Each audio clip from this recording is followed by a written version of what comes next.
Hello, welcome back to my channel. I'm in my bathrobe because I'm extremely lazy to go and change into something really extravagant for the camera, and it's very cold today. It's raining, it's gloomy, and I just thought that I will do a fun video today, and that is the worst makeup products of last year. Now, I haven't seen too many of such videos, and I just don't understand why, because maybe beauty bloggers are scared to talk about, certain brands not giving out stellar products, but we're not talking about the brands being bad, we're talking about certain products from the brand that came out which did not stand out. But most of the products that I'm showing you right now, guys, I have given it my best shot to make it work, and it just didn't work for me. So that is why, once again, just like my best of 2017, I'm giving you a disclaimer that what worked for me not necessarily has to work for you, and vice versa. So don't hate on me if most of these products were your favorite. It's just that for me it was a bit of a meh kind of a moment. The first product is Nudestix. Now, Nudestix is this lip crayon basically, and they had such a, let me try to open this, they had such a buzz as being, they marketed themselves as a liquid lipstick in a crayon format. I have to give them credit that unlike any other crayon that I tried, a matte lip crayon, these babies last you for a very, very long time. And the colors of the Nudestix, the matte lip crayon, they're really beautiful. Now let me just swatch this one for you.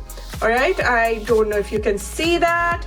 Can you see how pretty is that color? So it is that fall appropriate, berry burgundy color. But why I did not like this when the whole world went crazy about it was because this is extremely drying. It just dries up my lips. All those cracks and lines and everything just happens to just come onto surface whenever I apply this.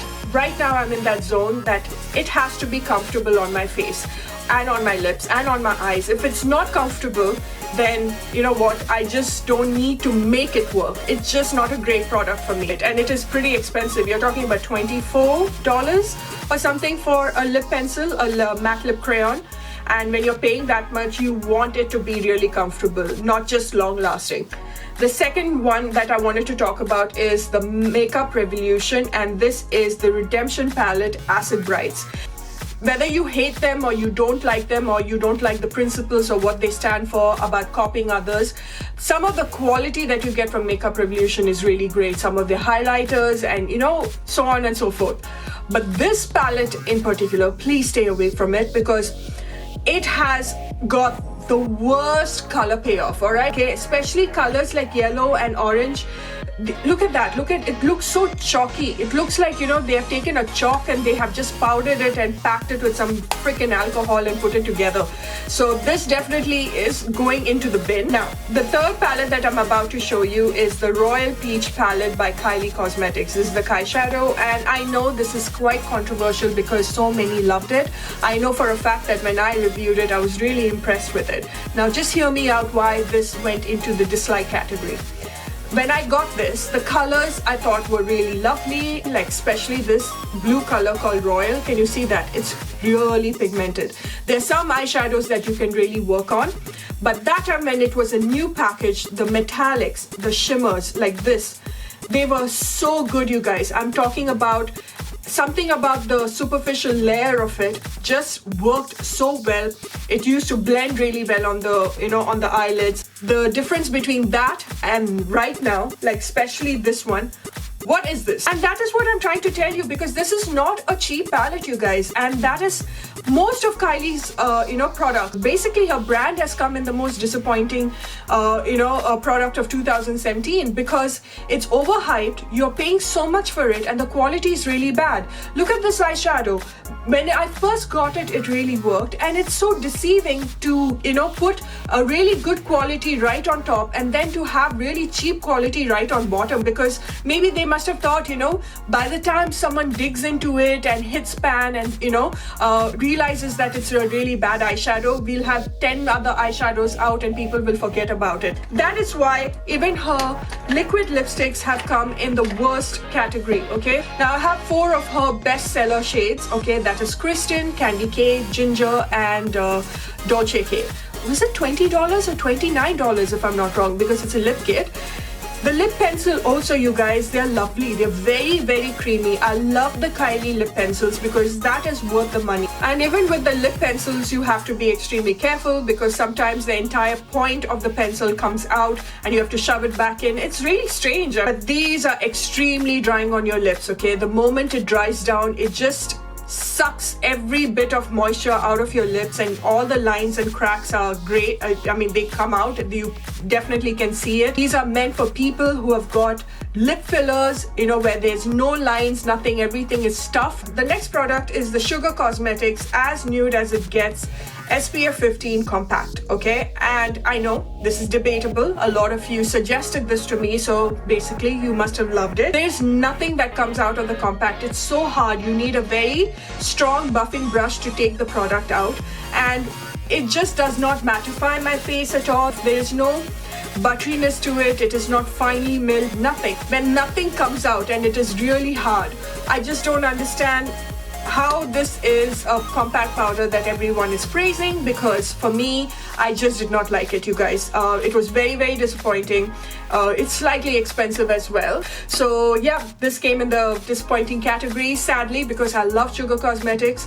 I don't have, like I said, the skingenious compact one. I will definitely do a comparison on my website, which will be launching next week. I shall announce it once it's live on Instagram. Stay tuned for that. Another product that I have to mention is the NYX Lip Lingerie. Now, I did mention time and time again, I have mentioned that the soft matte lip cream from NYX, they're not my favorite. And I mentioned that also in my top liquid lipsticks of 2017, so you can check that video.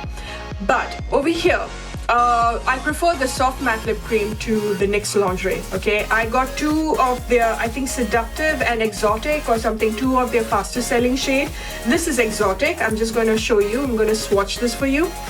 Such a beautiful color, but these are very drying liquid lipsticks, all right? And that itself puts me off. This is around 7 to 8 pounds, okay, the lip lingerie, so it's not exactly cheap.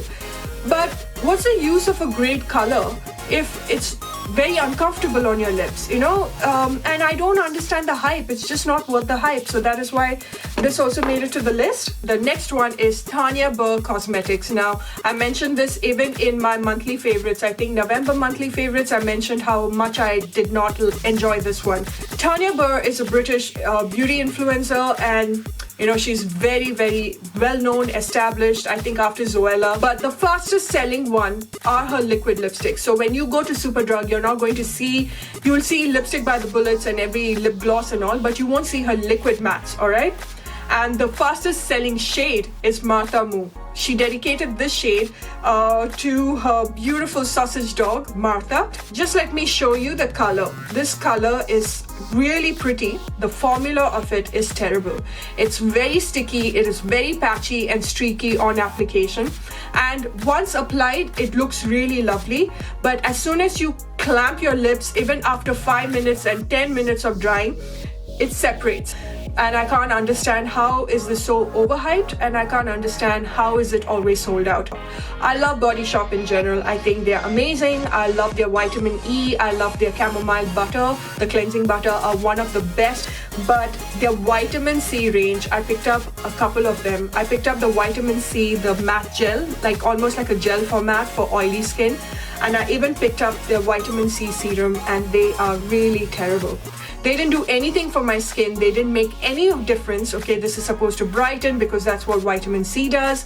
It's supposed to, you know, give you that youthful, supple skin. Nothing. There was nothing. It just smells really nice of orange, and you know, it has a nice zesty smell to it. Besides that, it just didn't do anything. And not only the serum is supposed to be the most potent thing, and it made zero difference to my skin.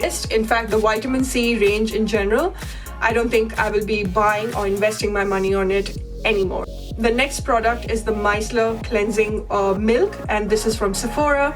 I got this when I went to Spain. No, I got this when I went to Italy, sorry. And this is the rose milk, and this burns my face, okay? My skin is very sensitive, so if you have really sensitive skin, you will feel that itchy, burning sensation as soon as you apply this. It just does not take away the stubborn makeup, okay? Really strong, I'm talking about liquid lipstick. It's so difficult to take that off. So imagine if I have to apply it around the sensitive area of my eyes to take out any waterproof makeup or mascara. I have to be really careful that it just doesn't burn me over here further, which I have noticed that it does. It gives me that really prickly feel, and no, I didn't like it. In the best liquid lipsticks of 2017, I mentioned Huda Beauty liquid mattes, which are my ultimate favorite, but her metallics are so disappointing. Can you see that? I have swatched that for you. It's a beautiful metallic red. I hope you can see this one. And this one is called Showgirl. And yes, it's a very comfortable liquid lipstick, you know, especially being metallic, but there is no shine to it. And there are so many drugstore ones that are better than this, because Huda Beauty's liquid mattes are not cheap at all. Another lipstick is the Benefit Pink Thrills. This is the They Are Real double the lip. Okay, this was basically one of those lipsticks. I hope you can see it right here, and it's got a double end to it. So basically this was supposed to give you that double shading, almost like to contour. This was something I got in the post. Okay, it's not that I went and bought it, but I have to say it's so disappointing. Let me show you the color and you will see that how bad the color payoff is. These lipsticks, awful, absolutely awful. The last lipsticks, we have come to the last lipstick. This is Gala of London in the shade Twig 05, which I got from Nykaa because everybody was saying it's such a beautiful orangey shade, which is really true. This is that pretty rusty orangey shade. Can you see that? It's so lovely, you guys. I love this shade, no doubt. But again, it's as squeaky as this bloody bottle, okay? It is cheap. And for what you're paying, that's exactly what you're getting. Itna mein itna ich milenga. That is exactly what this liquid lipstick is trying to tell you. It just dries up your lips. It shrivels up your lips like an old lady, and that's about it. You have all the unnecessary lines and wrinkles coming out, and no, it's okay. You don't have to waste, even if it is like 50 or 80 or whatever. I think it's $100 or something for this. You don't have to waste your money on that. I don't like this at all. Like the Kylie eyeshadow, another thing that really impressed me when I bought it was the Ouai dry shampoo foam, which made such a buzz, okay? And I got this because such a big blog was written by Huda Beauty saying that this is amazing. Jen Atkins is one of my favorite hairstylists. She's a celebrity hairstylist. She's Kardashian's hairstylist, and you know, so on and so forth. And her wave spray is one of my favorite. I love it. And her textured spray is brilliant, you guys. Okay, so when she launched the dry shampoo foam, so basically dry shampoo foam means this is how it comes off, like a moussey consistency, and you just like rub it on your scalp and it smells lovely, like how all Ouai products are. This dry shampoo, actually, when I first started off, it works so well, but just as soon as it hits right in the middle, like the Kyshadow, you know, its true character comes out of the bottle. Just like how once your honeymoon phase is over and you see your husband's real form, that's exactly how this Ouai shampoo, dry shampoo does, okay? Its true character comes out and it just makes your hair more oily. I mean, it defies the purpose of what a dry shampoo should be doing, and it's quite expensive for a dry shampoo, so very disappointing how these two turned out to be bad husbands. The second last product is the Kiko loose powder eyeshadows. You get a lot of this from Kiko Milano. You get these loose eyeshadow of different colors, okay? So please don't pick it up. All I can tell you, it's really bad. It just doesn't blend properly on your skin. Okay, oh, sorry, I'm talking about on your eyelids. There's no color intensity, no color payoff. Just stay away from it. It is goddamn awful. Only when you open it, you will see how chalky this one is. All right, let me just show you. Can you see that? There's nothing. It just blends into my skin, okay? I could even use this as a blusher and no one would know. And the last product that made it to the worst list of 2017. Drum roll, and it goes to Nykaa Skingenius foundation stick, okay?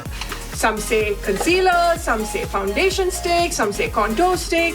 People are confused because they really don't know what to do with this. But when beauty bloggers were raving about their foundation skin, the Skingenius one, the foundation stick, I thought it would be as good as how they raved about the Skingenius foundation, which I love. This was supposed to give you that lovely coverage, It is dry as F, okay? It just, look at this. I look like Donald Trump whenever I wear this because this is in the shade 04. 03 look too light. 04 makes me look like Donald Trump, okay? Like really orange. So I can use this as a concealer probably, but it is so drying that even if I don't have lines under my eyes, I'm sure one line will pop up because this will just somehow creep into that small little tiny line and just sit there and go, hi. Okay, so that is how drying this one is. And this is a waste of money. Nothing to do with the brand in general. They have some really beautiful products, no doubt. I think the beauty community needs to be a little more honest and a little more bold this year. If something is not good, you're not putting the brand down. You're putting the certain product that has come out of the brand. I hope you enjoyed watching this video. I thought it was really fun and I thought it is necessary for people to do such videos and tell people what they should be avoiding, isn't it? Kind of trust my review. These are not very impressive, so save your money. And if you guys have any ideas of what videos I should be doing, then please leave your feedback in the comment section. Come and say hi to me on Instagram and I shall see you in my next. Don't forget to watch my last video. Yeah, until later, bye.